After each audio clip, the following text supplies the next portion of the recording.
Kemungkinan besar kalian sudah pernah melihat atau mencoba secangkir minuman kopi di dalam hidup kalian. Ketika kalian mendengar kata kopi, apa sih yang kalian pikirkan? Mungkin banyak orang akan memikirkan rasanya yang pahit.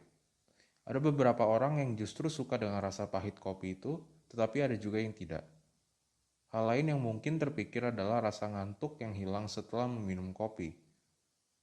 Kedua hal ini disebabkan oleh kandungan kimia yang terdapat di dalam kopi. Nah, apa saja sih zat kimia itu yang membuat kopi ini terasa seperti yang kita tahu? Yuk kita simak. Ketika mendengar kata kopi, mungkin salah satu hal yang paling pertama muncul di pikiran kita adalah efek dari meminum kopi, yaitu menghilangkan rasa kantuk. Nah, kenapa sih minum kopi bisa bikin gak ngantuk? Mungkin kalian sudah tahu bahwa biji kopi mengandung sebuah senyawa bernama kafein. Nah, kafein ditemukan secara alami dalam berbagai macam tumbuhan. Namun, kafein paling banyak ditemukan di dalam biji kopi. Itulah sebabnya kafein seringkali diasosiasikan dengan kata kopi. Nah, kafein adalah sejenis stimulan yang bekerja di dalam otak manusia.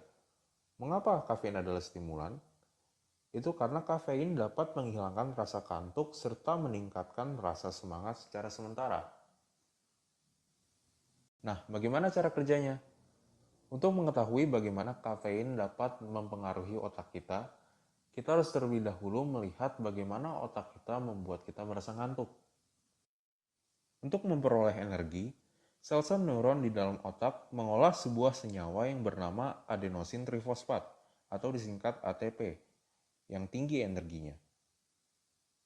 Salah satu produk yang dihasilkan adalah adenosin, dan ketika terdapat banyak molekul adenosin, mereka akan mengikat dengan reseptor adenosin yang membuat kita merasa ngantuk.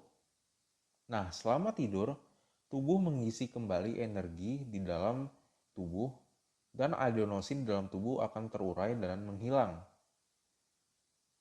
Nah, kafein memiliki struktur yang mirip dengan adenosin. Meskipun demikian, kafein tidak memiliki efek yang sama dengan adenosin. Nah, ketika kafein memasuki tubuh, reseptor adenosin akan menganggap kafein ini sama dengan adenosin. Padahal sebenarnya kafein dan adenosin ini berbeda. Jadi, reseptor adenosin tidak dapat membedakan kafein dengan adenosin, sehingga kafein mengikat dengannya dan menghalangi adenosin sehingga tidak dapat mengikat dengan reseptornya. Nah, fungsi adenosin adalah membuat kita merasa ngantuk. Ketika adenosin ini diganti dengan kafein, kita justru tidak merasa ngantuk, tetapi kafein memberikan efek yang sebaliknya, yaitu membuat kita merasa bersemangat. Nah, itulah bagaimana kafein dapat menghilangkan rasa kantuk, yaitu dengan mengelabui reseptor adenosin di dalam otak kita dan menghalangi reseptor adenosin ini untuk mengikat dengan adenosin yang seharusnya membuat kita mengantuk. Lalu, minuman kopi juga dikenal dengan rasanya yang pahit. Nah, kenapa sih kopi rasanya bisa pahit? Rasa pahit kopi datang dari berbagai macam senyawa yang terdapat di dalam minuman kopi. Namun sebagian besar berasal dari asam klorogenat atau chlorogenic acid di dalam kopi. Nah, di gambar ini adalah salah satu chlorogenic acid yang paling umum muncul di dalam biji kopi, yaitu 5-caffeoylquinic acid. Nah, dalam proses roasting kopi, asam klorogenat ini semakin berkurang karena bereaksi untuk membentuk senyawa-senyawa lain. Dan senyawa-senyawa inilah yang membentuk rasa dan aroma kopi. Contohnya dalam minuman light atau medium roasted coffee, sumber utama dari kepahitan kopi adalah asam klorogenat lakton atau chlorogenic acid lactone. Dua contohnya dapat dilihat di gambar di bawah ini. Kemudian dalam dark roasted coffee, asam klorogenat lakton ini menghasilkan senyawa yang bernama phenylindan dan rasanya lebih pahit. Jadi dark roasted coffee ini biasanya lebih pahit daripada light atau medium roasted coffee. Satu hal lagi, jika kalian seorang penikmat kopi, kalian pasti sudah sering mencium aroma yang nikmat dari minuman kopi yang masih hangat.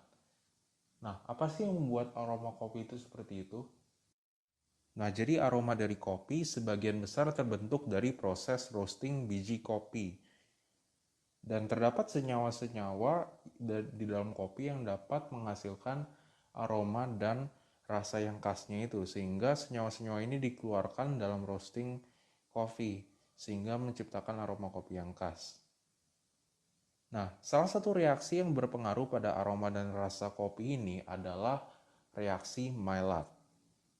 Dan reaksi Maillard ini adalah reaksi yang terjadi ketika gula bereaksi dengan asam amino.